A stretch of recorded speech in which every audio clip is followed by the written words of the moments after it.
So in his most recent podcast, Brendan Schaub burst into tears after talking about his old sparring partner, Shane Carwin, who's currently suffering from CTE after years of thumping with Brendan on the mats.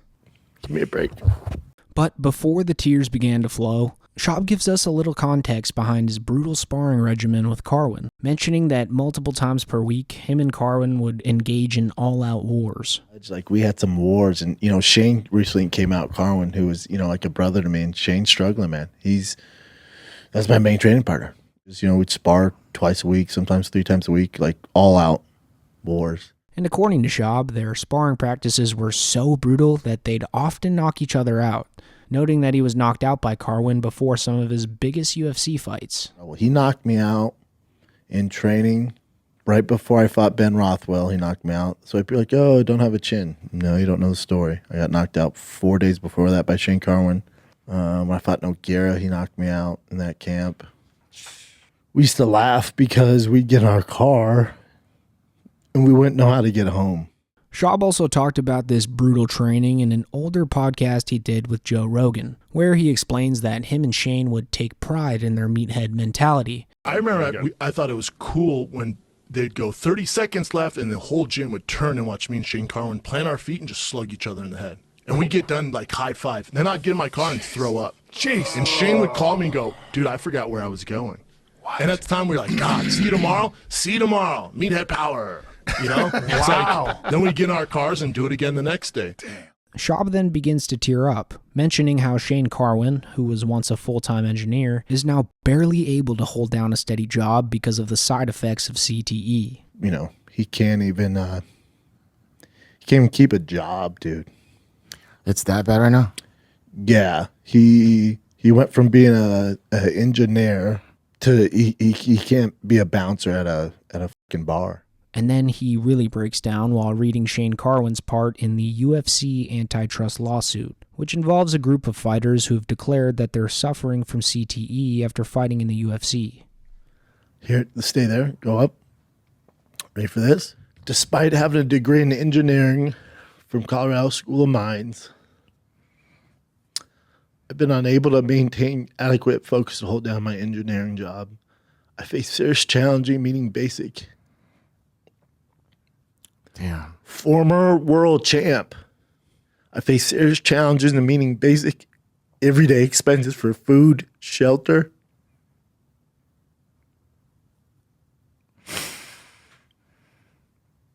Give me a break. And Schaub's reaction here is pretty understandable since Shane's story is extremely saddening, but he washes away any sympathy he garnered when he demands that Dana White fork up $10 to $15 million in order to help Shane Carwin. If I'm Dana, if I'm the UFC, they're damn near billionaires, or I'm involved with Fertittas, Fertittas are billionaires. How do you not just go, I get it, dude, boom, yeah, 10, 15 mil. 10, 15 mil. I don't feel like that's an insane ask. Like in general, I agree that Dana should pay his fighters more, but I can't help but feel that the brutal sparring he did with Brendan contributed to Shane Carwin's CTE, maybe even more so than his UFC fights. Like CTE is caused by repeated head trauma, and I feel like Brendan and him were training through concussions, so I'm astonished that Brendan doesn't feel at least a little responsible for Shane's current situation. How can you not just step back for a second? I know sharks, savages, CEOs, all that shit, entrepreneurs, I get all that, and you guys deserve it all. You did it. Can we be human for a fucking second? Like, couldn't you, the self-proclaimed monster businessman CEO, throw your main sparring partner a couple bones month to month to stay afloat? Like, it seems like he displaces his emotions onto an easier target, like Dana White, as a defense mechanism, since he's in denial that he had anything to do with Shane's CTE. For those of us listening, the fucking normal people out there, we go, we can't comprehend it. We're not tycoons. We're not billionaires. That's why those people are like that. You don't want to be them. Trust me. You do not want to be those fucking savages. It's not a fun world. I know you see them on Instagram and TikTok doing all their thing and jet setting. That ain't shit. They're never going to fill the void. And they have money. It's a fucking curse, man. Like, I feel like Brendan often does this thing where he calls out his own glaring character flaws when he sees it in other people, never stopping to realize that he's describing himself to a T. Nothing's going to fill the void of those people. There's not enough fucking money in the world. Because if there was, they would stop right now. You can't get, they can't buy any more things. They can't buy any more cars, any more houses, any more planes. They will never fill that dark fucking void. And that's why they can't understand and look at a guy like Shane and go, oh, holy shit, here you go. That's why. I cannot understand. My worst enemies could call me right now and I'd help them out. Like, it's very ironic how Brendan paints himself as this sort of Robin Hood figure who stands up for the regular folk when he treats his own employees like scum.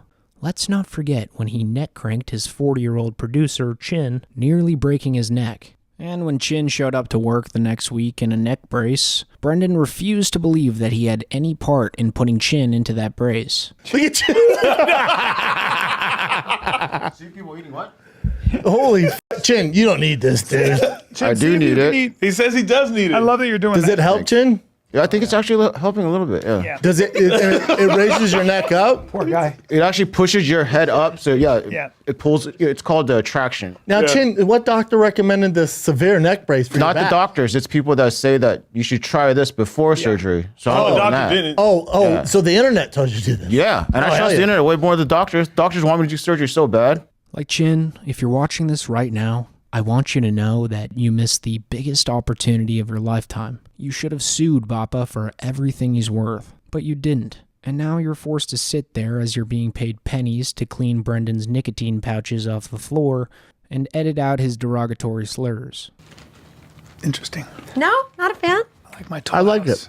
chocolate chips. Toll House. Toll House. Toll House. I have an extra soda too, so you can give him Toll that. House. Like, I'm no monster lawyer, but maybe it's not too late to sue him. Another time Brendan treated one of his employees like dog shit was when he fired one of his interns after flying him out to LA to work for Thick Boy Studios. You guys want to discuss it now? Oh yeah, let's talk about. Oh yeah, George. Yeah. Let's talk about George for a sec, guys. George was asked. You need somebody with more experience in right now as Thick Boy's expanding into different areas. Yeah, when you have like full producer, Not a like 22-year-old. Casey, no. Right. And directly after that, he was replaced with Brendan's alleged side piece, Schnoz. Went nuts. Nuts! Went nuts. Nuts! The only time Brendan treats his employees correctly is when he feels like they're making him money, as he allegedly pays Chris D'Elia and Eric Griffin $20,000 a month to do the Golden Hour podcast with him. So I can't help but feel like Brendan's pushing this blame onto Dana White because it's easier than helping out your old friend and training partner. Like, for Christ's sakes, you can afford this luxurious lifestyle of yours, all the car parts, all your wife's Balenciaga suits. But you can't help Shane Carwin out just a little? So in the end, Brendan Schaub's emotional plea over Shane Carwin's tragic CTE diagnosis rings hollow when you consider the bigger picture. Yes, Dana White and the UFC do have their own issues when it comes to fighter pay and post-career care, but Schaub's crocodile tears feel more like deflection than genuine accountability. Like, the reality is that much of the damage Shane Carwin is dealing with today likely stems from the brutal sparring sessions he shared with Schaub. Brendan wants to point fingers at Dana, but conveniently overlooks his own role in the dangerous meathead culture him and Shane were part of. And while it's easy for Schaub to call out others like Dana White, it's striking how blind he is to his own behavior. Whether it's the way he treats his employees or dodges responsibility when things go wrong, the hypocrisy is glaringly obvious. If Schaub truly cared about Shane Carwin or any other fighters suffering from CTE, maybe, just maybe, he'd start looking at how his own actions played a part. Anyways, that's it for the video, guys, and let me know in the comments what you think of this video, and thanks for subscribing. You know, I talk for a living. Went nuts. Nuts!